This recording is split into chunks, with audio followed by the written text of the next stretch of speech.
আসসালামু আলাইকুম। সংবাদে আপনাদের সবাইকে স্বাগত জানাচ্ছি। আমি ফিরোজ তোহা। শুরুতেই আরবে কেবলস সংবাদ শিরোনাম। বাংলাদেশের সর্বশেষ গুরুত্বপূর্ণ আপডেট সংবাদে আপনাকে স্বাগত। শুরুতেই সংবাদ শিরোনাম, পরে বিস্তারিত। প্রথমে জানাবো, এমপি আমির হামজার গাড়ি এবং বাড়িতে গণ অধিকার পরিষদের হামলা, আহত 10।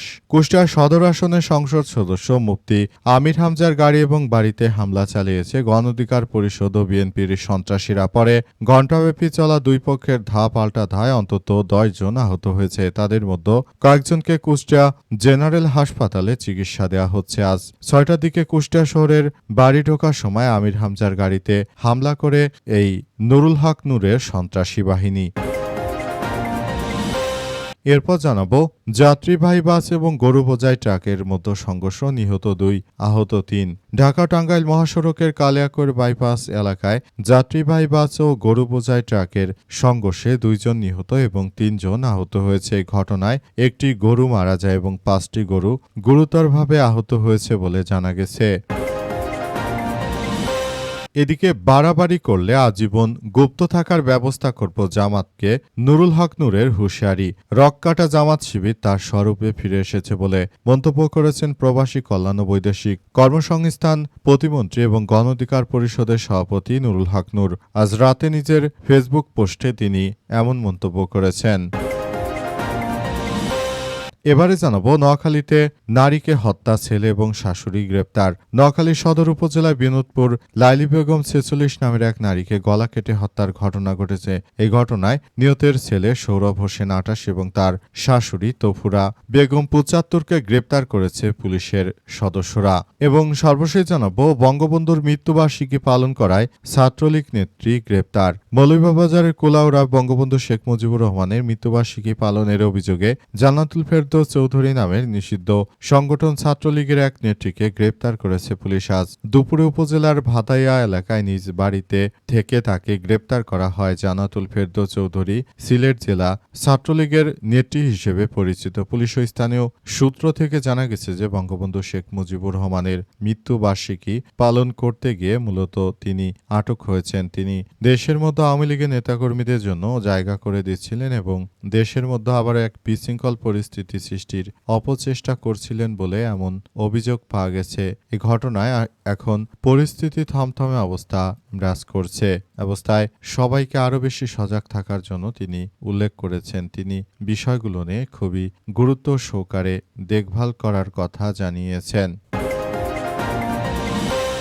এমপি আমির হামজার গাড়ি এবং বাড়িতে গণ অধিকারের হামলা, আহত 10। কুষ্টিয়া সদর আসনের সংসদ সদস্য মুফতি আমির হামজার গাড়ি এবং বাড়িতে হামলা চালিয়েছে গণ অধিকার পরিষদের নেতাকর্মীরা। পরে ঘণ্টাব্যাপী চলা দুই পক্ষে ধাপ পাল্টা ধায় অন্তত 10 জন আহত হয়েছে। তাদের মধ্যে কয়েকজনকে কুষ্টিয়া জেনারেল হাসপাতালে চিকিৎসা দেওয়া হয়েছে। আর শনিবার সন্ধ্যা 6:30টার দিকে কুষ্টিয়া শহরের তার বাড়িতে ঢোকার সময় আমির হামজার গাড়িতে হামলা করা হয় বলে অভিযোগ করা হয়েছে।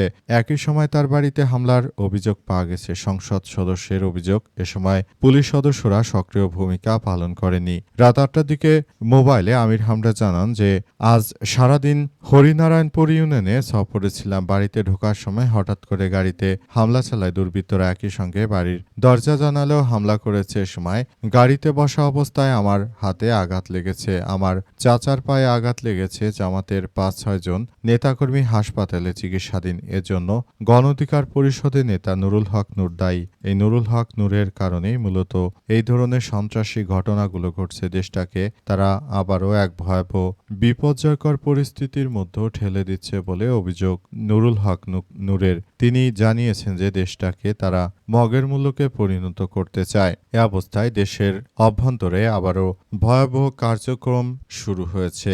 এই ঘটনার মধ্য দিয়ে সবাইকে আরও বেশি সতর্ক অবস্থানে থাকতে হবে। বর্তমান সময়ে যে ধরনের ঘটনাগুলো ঘটছে সেটা আমাদের এই কার্যক্রমগুলোর মধ্যেই ঠেলে দিচ্ছে। এটি আমাদের জন্য খুবই এক বিপজ্জনক কার্যক্রম হিসেবে দেখা হচ্ছে। এই মুহূর্তে আসলে বিষয়গুলো আমাদের মধ্য দিয়ে যে এগিয়ে যাচ্ছে সেগুলো অবশ্যই দেখভাল করতে হবে। যাত্রীবাহী বাস ও গরু বোঝাই ট্রাকের সংঘর্ষে নিহত 2 আহত 3। ঢাকা টাঙ্গাইল মহাসড়কের কালিয়াকৈর বাইপাস এলাকায় যাত্রীবাহী বাস ও গরু বোঝাই ট্রাকের সংঘর্ষে 2 জন নিহত এবং 3 জন আহত হয়েছে। এই ঘটনায় একটি গরু মারা যায় এবং 5টি গরু আহত হয়েছে। আজ বিকেলে এই দুর্ঘটনা ঘটে। পুলিশ ও স্থানীয় সূত্র থেকে জানা গেছে, বিকেলে গরু বোঝাই একটি ট্রাক নিয়ন্ত্রণ হারিয়ে বাইপাস সড়কে একটি যাত্রীবাহী বাসের পেছনে সজোরে ধাক্কা দেয়। ট্রাকটি সামনের অংশ দুমড়ে মুচড়ে যায়। এই ঘটনায় ব্যবসায়ী হানিফ 30, ট্রাক চালক আলমগীর 30 ঘটনাস্থলে নিহত হয়েছে বলে জানা গেছে। এই ঘটনার মধ্য দিয়ে এখন পরিস্থিতি থমথমে অবস্থায় বিরাজ করছে। এমন পরিস্থিতি বাংলাদেশে আর না ঘটুক সেই প্রত্যাশা আমাদের। দেশে যেভাবে সড়ক দুর্ঘটনা বেড়ে গিয়েছে, তাতে করে দেশ যে এক ভয়াবহ চরম সংকটের মধ্যে পড়েছে সেটি আর বলার অপেক্ষা রাখে না। যারা এই ধরনের ঘটনাগুলোর সম্মুখীন হয়েছে তাদের প্রতি আমাদের সহমর্মিতা থাকবে। ভবিষ্যতে যেন এই ধরনের কোনো ঘটনা আর না ঘটে সেই প্রত্যাশা আমাদের। আমরা মনে করি এই ধরনের ঘটনাগুলো আমাদের জন্য খুবই এক ভয়াবহ বিপর্যয় বয়ে আনছে। দেশে আসলে যেভাবে ভয়াবহ বিপর্যয়কর পরিস্থিতি সৃষ্টি হয়েছে সেগুলো আসলে এই মুহূর্তে আমাদের জন্য খুবই এক দুর্ভাগ্যজনক ব্যাপার হিসেবে দেখা হচ্ছে।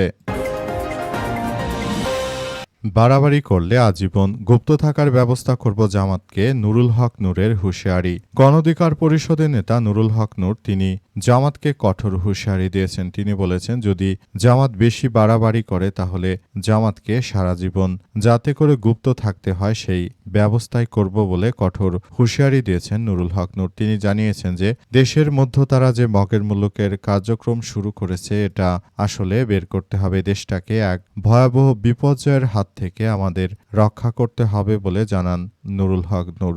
দেশটাকে একটি ভয়াবহ বিপর্যয়করের হাত থেকে এই মুহূর্তে রক্ষা করাই আমাদের প্রধান কার্যক্রম বলে জানিয়েছেন তিনি।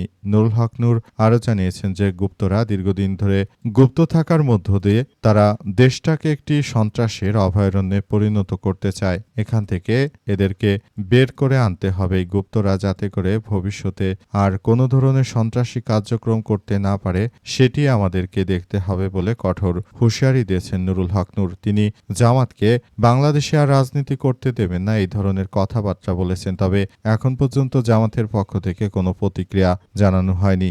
জামাতকে শেখ হাসিনা নিষিদ্ধ করতে চেয়েছিল, শেখ হাসিনা দেশে থাকতে পারেনি। আশা করা যায় গণঅধিকার পরিষদের নেতা নুরুল হক নূরের মতো নেতা যেহেতু জামাতকে কঠোর হুঁশিয়ারি দিচ্ছে, জামাত তো এই ব্যাপারে যথাযথভাবে নূরের বিরুদ্ধে ব্যবস্থা গ্রহণ করবে। তাছাড়া আর কোনো কিছু এই মুহূর্তে করা সম্ভব হবে না। নোয়াখালীতে নারীকে হত্যা ছেলে এবং শাশুড়ি গ্রেপ্তার। নোয়াখালী সদর উপজেলার বিনোদপুর লাইলি বেগম 46 নামের এক নারীকে গলা কেটে হত্যার ঘটনা ঘটেছে। এই ঘটনায় নিহত ছেলে সৌরভ হোসেন 28 ও শাশুড়ি তফুরা বেগম 75কে গ্রেপ্তার করেছে পুলিশের সদস্যরা। পুলিশ প্রাথমিকভাবে জানিয়েছে যে সৌরভ মাদকাসক্ত বলে ধারণা করা হচ্ছে, তবে হত্যার কারণ এখনও নিশ্চিত হওয়া যায়নি। শনিবার বিকেলে আসামিদের বিচারিক আদালতের মাধ্যমে কারাগারে প্রেরণ করা হয়েছে। শুক্রবার ভোররাতে উপজেলার বিনোদপুর গোপাই গ্রামের আলী আজম মহুরীর বাড়িতে এমন ঘটনা ঘটে। নিহত লাইলি বেগম ওই গ্রামের আলমগীর হোসেনের স্ত্রী। স্থানীয় সূত্র থেকে জানা গেছে, লাইলি বেগম এবং তার ছেলে সৌরভ একই বসতঘরে পৃথক কক্ষে বসবাস করতেন। আলমগীর হোসেন গ্রাম পুলিশ হিসেবে দায়িত্ব পালন করছেন। পুলিশ জানায়, শুক্রবার ভোর 6টার দিকে সৌরভ ঘুম থেকে উঠে তার মাকে শয়নকক্ষের মেঝেতে রক্তাক্ত অবস্থায় পড়ে থাকতে দেখেন। পরে বিষয়টি তিনি তার দাদি তফুরা বেগমকে জানান। তফুরা বেগম ঘরে গিয়ে লাইলির লাশ দেখতে পান। পরে তাদের চিৎকার শুনে আশপাশের লোকজন ছুটে আসেন। লাইলি বেগমের গলা ডান পাশে ধারালো অস্ত্রের আঘাত ও জখম ছিল। অতিরিক্ত রক্তক্ষরণে তার মৃত্যু হয়েছে। এছাড়াও তার বাম হাতের সামনের অংশ বাম হাঁটুতে জখমের চিহ্ন পাওয়া গেছে। পরে লাশ 250 শয্যা বিশিষ্ট জেনারেল হাসপাতালে ভর্তি করা হয়েছে। জানা গেছে যে উক্ত ব্যক্তির শাশুড়ি তাদের বাড়িতে ছিল। মূলত তিনি এই ধরনের হত্যাকাণ্ডটি ঘটিয়েছেন বলে জানা যাচ্ছে। এই ঘটনা এখন পরিস্থিতি থমথমে অবস্থা বিরাজ করছে।